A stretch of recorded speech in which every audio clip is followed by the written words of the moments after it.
बहुत सुंदर। मेरा एक सवाल यहाँ पर है, मतलब एक आम भाषा के लैंग्वेज में बात कर रहा हूँ, मैं जानता ही नहीं वास्तु की, आज जी। पहली बार जान रहा हूँ।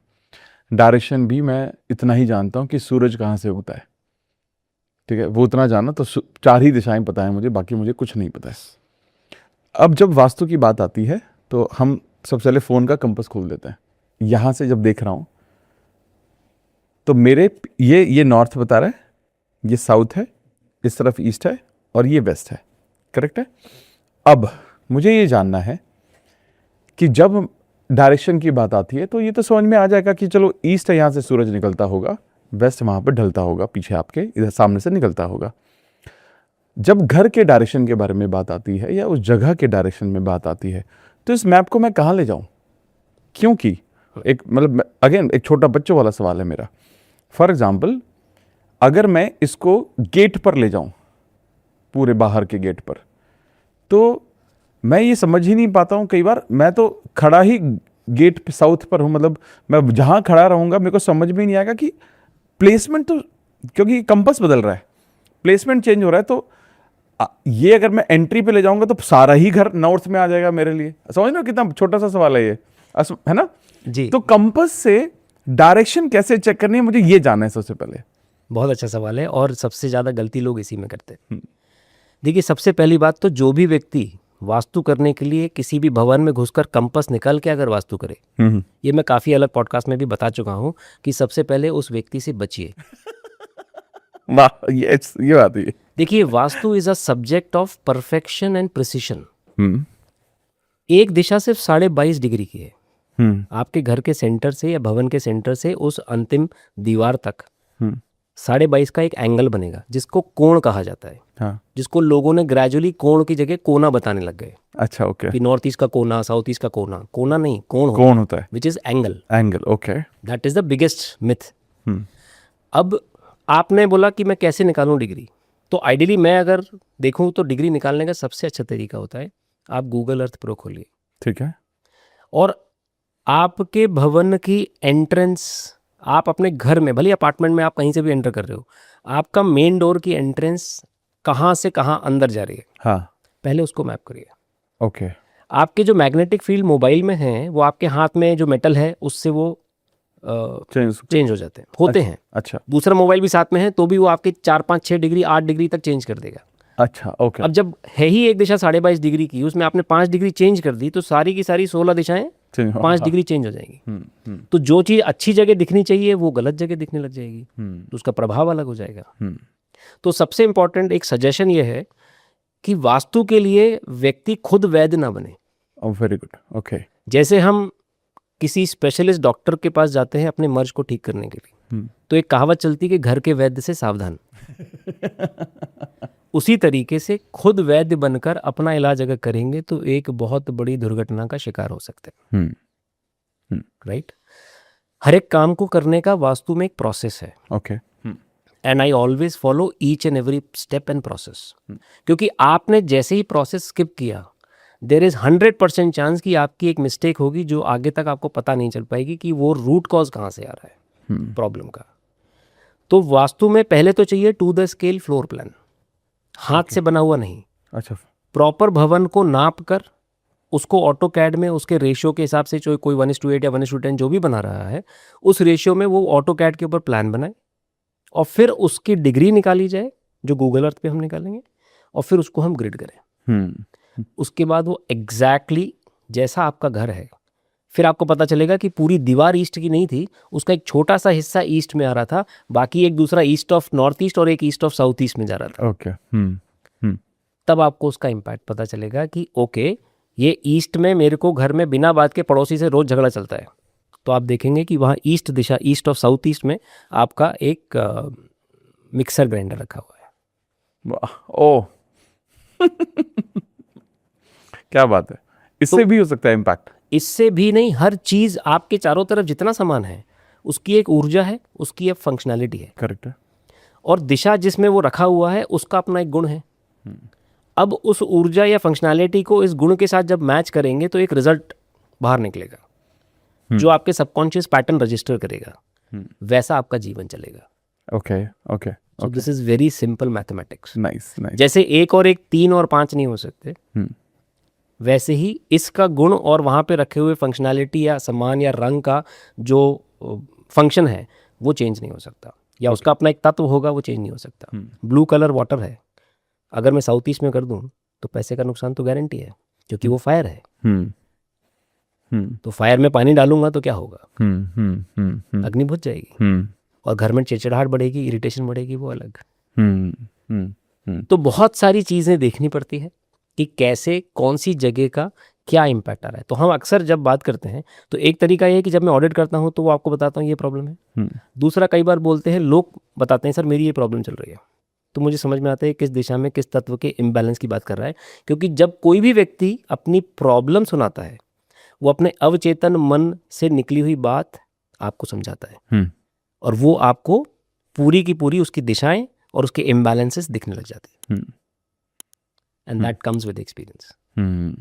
Absolutely, okay okay.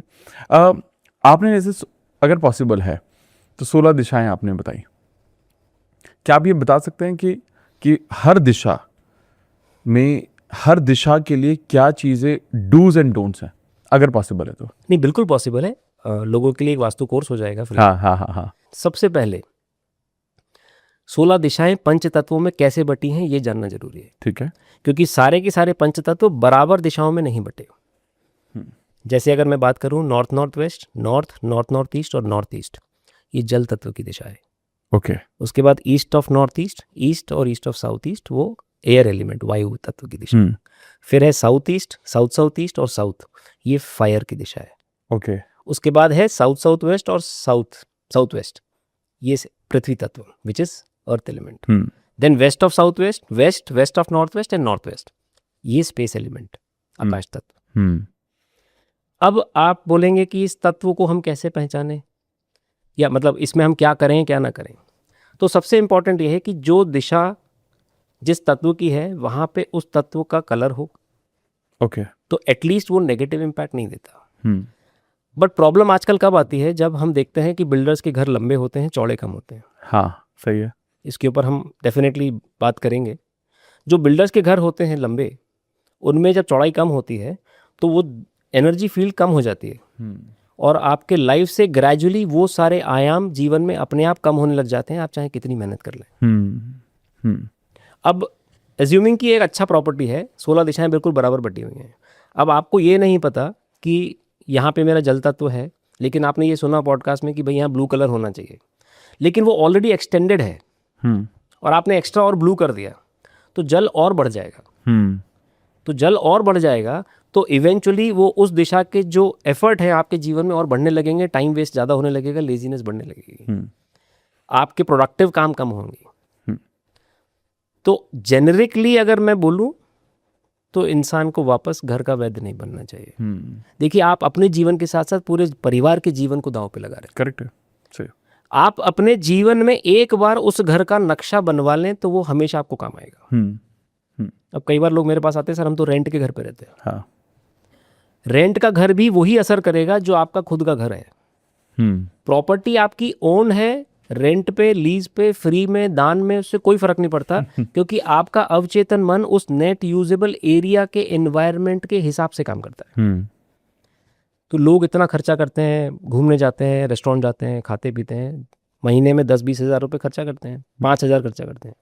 एक नक्शा बनवा लेंगे, भले ही वो रेंट का क्यों ना हो, वो भी 2-4 हज़ार में बन जाता है। लेकिन आपकी life safe and sound and secure हो जाती है। बहुत सही, बहुत सही, करेक्ट।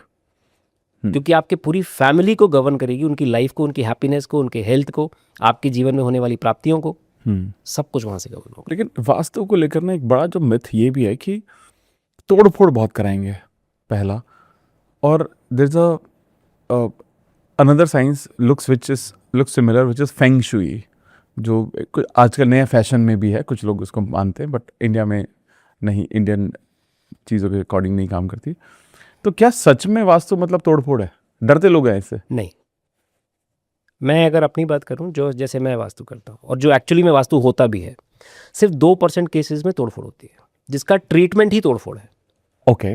98% केसेस में तोड़ फोड़ की ज़रूरत नहीं है, वो सिर्फ छोटे छोटे ट्रीटमेंट से वो बैलेंस हो जाते हैं और एनर्जी फील्ड आपके कंट्रोल में होती है और आपका काम हो जाता है।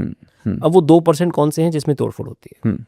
नॉर्थ ईस्ट में टॉयलेट सीट का होना, या कोई फिक्स किचन कुकटॉप लगा हुआ है तो फिर उसको हटाने का या टॉयलेट सीट को निकाल के लेवल करने का, वो एक तोड़फोड़ है। उसको बैलेंस करना ज़रूरी है, क्योंकि वो न्यूरोलॉजिकल डिसऑर्डर, कैंसरस पेशेंट्स का बन जाना, मतलब कैंसरस टिश्यू का बन जाना, ये सब चीज़ें इम्पैक्ट करता है। ओके। लाइफ की क्लैरिटी खत्म हो जाती है अगर वहाँ टॉयलेट सीट है। And I have seen people my God. Disposing of. एक होता है साउथ वेस्ट की एंट्रेंस, मुख्य द्वार बन जाना।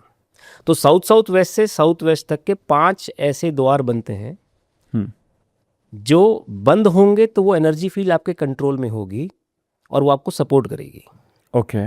और वो खुला, अगर वो खुला है तो वो आउट ऑफ कंट्रोल बेकाबू हो जाएगी और आपके जीवन में सिर्फ विनाश लेके आएगी, including early deaths.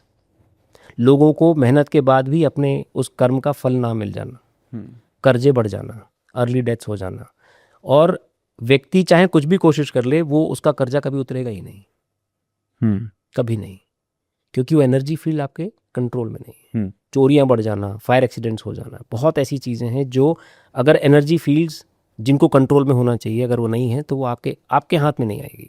So it is better to keep them under control. वहाँ पे हमको फिर दीवार लगा के उस मेन गेट को बंद करना ही उसका इलाज है। इन 2 केसेस के अलावा कोई भी आप प्रॉब्लम है लाइफ में और वो जब हम उसको देखें तो वो छोटे छोटे उपायों से ट्रीट हो सकती है। तो हम जब ऑडिट कॉल करते हैं तो उसमें हम क्लाइंट को पहले बता देते हैं कि आपका घर ट्रीटेबल है या नॉन ट्रीटेबल। नॉन ट्रीटेबल का मतलब ये है कि आपके घर में तोड़फोड़ होगी, छोटे छोटे उपाय से काम नहीं चलेगा। एक केस अभी जब आया तो मैंने उनके घर को जब देखा, वो नॉन ट्रीटेबल नहीं था लेकिन उसकी घर की लंबाई ऐसे थी, मतलब अच्छा, ओके। और आप उसमें कुछ भी कर लें वो घर बैलेंस नहीं हो सकता। अब बैलेंस क्यों नहीं हो सकता? आपके कुछ दर्शक हो सकता है बोले अरे इसको वास्तु नहीं आती। देखिए, कोई भी मनुष्य ब्रह्मा नहीं है कि वो एनर्जी को पैदा कर दे। सही है। उस भवन की एक ऊर्जा शक्ति है और उसकी एक कैपेसिटी है। अब एज अ वास्तु एक्सपर्ट मैं उसको चैनलाइज करके आपके फेवर में उसको वहां तक बैलेंस कर दूंगा। अब लेकिन यहाँ पर अगर ऊर्जा ही नहीं है, जमीन ही नहीं है मान लीजिए, तो ऊर्जा आएगी कहाँ से? सवाल ही नहीं होता। और जिसमें आपके जीवन के मुख्य आयाम जुड़े हुए हैं। तो मैंने उनको एक ही बात बोली थी कि सर अगर आपके पास 1000 करोड़ भी कोई दे देगा ना, आप गारंटी ले लीजिए कि 6 महीने में वो भी डूब जाएगा और उधार भी बढ़ जाएगा। बोले सर उधार तो बढ़ा ही हुआ है। तो प्रॉब्लम तब होती है जब आपकी ऊर्जा शक्ति लिमिटेशन है। मतलब मान के चलिए 1 गिलास पानी है मेरे पास, लेकिन आपकी जो कैपेसिटी है वो 1 चम्मच की ही है। तो मैं चैनलाइज कैसे करूं? वहां पे तो वो जाएगा ही नहीं। That's how it works. Okay, okay, right. अब मैं बात करता हूं जो आपने बोला कि तोड़फोड़। अब ये जो 2 एनर्जी फील्ड जहां पर मैंने बोला कि 5 द्वार हैं जहां पर हम गेट लगाते हैं, वहां पे 5 ऐसे देवता हैं जिनको कंट्रोल में रहना बहुत जरूरी है। ओके। यम, गंधर्व, भृंगराज, मृगा और पितृ। तो हर भवन में 45 देवताओं का वास है। ओके। जो देव और राक्षस मिलके एक पूरा भवन को कंट्रोल करते हैं। तो वास्तु पुरुष मंडल में ये 45 देवता होते हैं। अब ये 5 देवता अगर कंट्रोल में नहीं है तो ये तबाही देते हैं। इसलिए इनको पैक करके रखते हैं कि भाई तुम बाहरी दुनिया से कनेक्ट मत रहो, हमारे कंट्रोल में रहो। इसलिए वहाँ पे वॉल बनाई जाती है। नॉर्थ ईस्ट में जो मेंटल हेल्थ को गवर्न करता है, वहाँ पर सिक्खी देवता जो लाइफ में क्लैरिटी और विजन देते हैं। अब वहाँ पे टॉयलेट सीट है, वो वास्तु पुरुष का सर है। सर के ऊपर टॉयलेट सीट होना मतलब आप समझें गंदगी पूरे टाइम। तो विजन, क्लैरिटी सब खत्म। इंसान हमेशा कंफ्यूज स्टेट ऑफ माइंड में रहेगा and people get neurological disorders. तो ये है तोड़फोड़ का जवाब कि सिर्फ 2% केसेस में तोड़फोड़ करना ज़रूरी है क्योंकि हमें वो ट्रीटमेंट देना है। बाकी 98% केसेस में कहीं टॉयलेट होने दीजिए, कहीं एंट्रेंस होने दीजिए, सब कुछ ट्रीटेबल है। लेकिन ये 2 जगहों पर construction, civil work is mandatory. और लोग इसलिए डर जाते हैं कि अरे ये वास्तु वाला आया है तो कुछ तो तोड़ेगा। तोड़। तो हमारा ये कहना है कि आप ऑडिट कॉल में ही समझ लीजिए कि भाई आपका एक घर क्या बोल रहा है, और अगर वो अनट्रीटेबल है तो उसका तोड़फोड़ में ये होगा। अब आपका कॉल है कि आपको लाइफ में क्या चाहिए। ट्रीटमेंट के एलिमेंट्स क्या हैं? ट्रीटमेंट किस तरह से किया जाता है? कुछ चीज़ें, खास चीज़ें जगह पर उस पर रखकर? नहीं, एलिमेंट्स को बैलेंस करके। ओके। अब मान लीजिए नॉर्थ इज वाटर एलिमेंट, अभी मैंने आपको बताया, ठीक। अब वहाँ पर कोई फायर एलिमेंट है, फायर एलिमेंट के रूप में मान लीजिए नॉर्थ में चूल्हा रखा हुआ है, माइक्रोवेव रखा हुआ है, तो जल में अग्नि, अब वो अग्नि तो दूषित हो रही है और जल भी दूषित हो रहा है, उसके बीच में हम एयर एलिमेंट को इंसर्ट कर दें, जिसका मतलब है कि ग्रीन कलर का हमने एक मार्बल उस कुकटॉप के नीचे रखा हुआ है। अच्छा, ओके। तो वो ग्रीन इज एयर, हम्म तो वो उसको न्यूट्रलाइज कर देता है, उस नेगेटिव इम्पैक्ट को ख़त्म कर देगा। अब बोलोगे कि ये वाटर एलिमेंट नॉर्थ ईस्ट में क्यों नहीं काम करता? देखिए, नॉर्थ ईस्ट एक ऐसी जगह है जहाँ पर हम चांस ही नहीं लेते। ओके। क्योंकि अगर आपके जीवन में हमने कोई उपाय देने का प्रयास किया और वो नहीं काम किया, क्योंकि करता नहीं है, हमने देखा है, क्योंकि वो जगह पर आपकी मेंटल क्लैरिटी, विजन और न्यूरोलॉजिकल जो पूरी सिस्टम है बॉडी का, वो गवर्न हो रहा है। तो इसलिए वहाँ पर उसको हटा देना ही सर्वोत्तम है। ओके। बाकी जगहों पर आप चीज़ें न्यूट्रलाइज कर सकते हो। एक होता है चीज़ों का बहुत अच्छा होना और एक होता है प्रॉब्लम का ख़त्म हो जाना। तो उपायों से प्रॉब्लम ख़त्म हो जाती है, उसके बाद अच्छा करने के लिए फिर आप उसमें बूस्टर्स लगा सकते हो। और लोग क्या करते हैं, सीधा पिरामिड और क्रिस्टल लगा देते हैं without any treatment, which is wrong. Okay, तो पहले से न्यूट्रलाइज करो, फिर उसको करना चाहिए। आइडियली तो क्रिस्टल, आपको पिरामिड क्रिस्टल की ज़रूरत ही नहीं पड़ेगी। अच्छा। क्योंकि जैसे ही आपकी ऊर्जाएं बैलेंस होंगी, स्वतः ही आपका जीवन ऑटोमेटिकली सॉर्ट हो जाएगा। मैंने आज तक अपने किसी केस में कोई क्रिस्टल, कोई पिरामिड, कुछ भी नहीं लगाया। ओके, पिरामिड एंड क्रिस्टल्स ये क्या है? सर, ये बेचने के टूल हैं जो मार्केट में लोग पैसा बनाने के लिए। वाह। ओके। ये सिर्फ कस्टमर को फंसाने के लिए लोग अपना कम वास्तु की कॉस्ट में आ जाते हैं कि भाई मैं आपका 5,000 20,000 में आपका काम करूंगा, फिर 2-2 3-3 लाख के क्रिस्टल बेच जाते हैं। ओके। पिरामिड लगा देते हैं। वो ये जो सज्जन जिनका मैं बता रहा हूँ, लंबा घर, जिनका मेरे परसों फ़ोन आया, मैंने पूछा सर आपने टोटल कितने पिरामिड लगवाए 3 साल में? एक तो हर बार वो आए, वो नया पिरामिड लगा जाए। बोले सर वो हमारे कंसल्टेंट आए थे हैदराबाद से, तो करीबन 18-20 पिरामिड लगे हैं पूरे घर में। मैंने कहा अच्छा कैसे लगे हैं? बोले सर कुछ कॉर्नर पे ऊपर लगाए हैं, कुछ जगहों पे नीचे भी लगाए हैं। मैंने कहा क्या हुआ, इससे कुछ हुआ? नहीं। मैंने कहा अच्छा कितने पैसे दिए? सर सब मिला के अराउंड 3 लाख रुपए के आसपास खर्च हो गया। मैंने कहा कितने बड़े पिरामिड थे? मैंने कहा मैक्सिमम 12 इंच बाई 12 इंच के ऊपर तो नहीं होगा। आप होलसेल में भी खरीदने जाओगे दिल्ली में तो 700 रुपये के आसपास एक पिरामिड आ जाता है। तो 20 के हिसाब से 14,000। मैंने कहा उसने अपना किराया सब लगाया होगा तो 20,000 25,000, फिर भी आपने उसको 3 लाख रुपए दिए। तो इसलिए ये पिरामिड क्रिस्टल ये सिर्फ बेचने वाला काम है, इससे किसी का भला नहीं होता। Pyramid is just a tool to amplify the energy of that place, and that too if you put it correctly on the land if required. आप एक स्वस्थ इंसान को जबरदस्ती इंजेक्शन लगाते रहो, उसकी तबीयत खराब हो जाएगी। करेक्ट है। तो इसलिए वैसे ही भवन है, उस भवन में अगर वो ऑलरेडी स्वस्थ हो चुका है तो आपको एक्स्ट्रा बूस्टर देने की जरूरत नहीं है। तो इसलिए I never support and never do all this pyramid and crystal and all of that. क्योंकि आपने जब रूट कॉज ट्रीट कर दिया तो पेड़ तो अपने आप फलित होगा और अच्छे फल अपने आप आएंगे, बट आपको थोड़ा समय देना पड़ेगा। और आजकल लोगों को चाहिए सब कुछ क्विकली रात में सो और सुबह आपके पास पैसा आ जाए।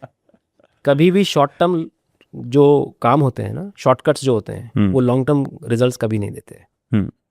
This I have seen in life. If you want long term results, you need to follow the process, तभी लाइफ में स्टेबिलिटी, प्रोस्पेरिटी, हैप्पीनेस बनी रहती है।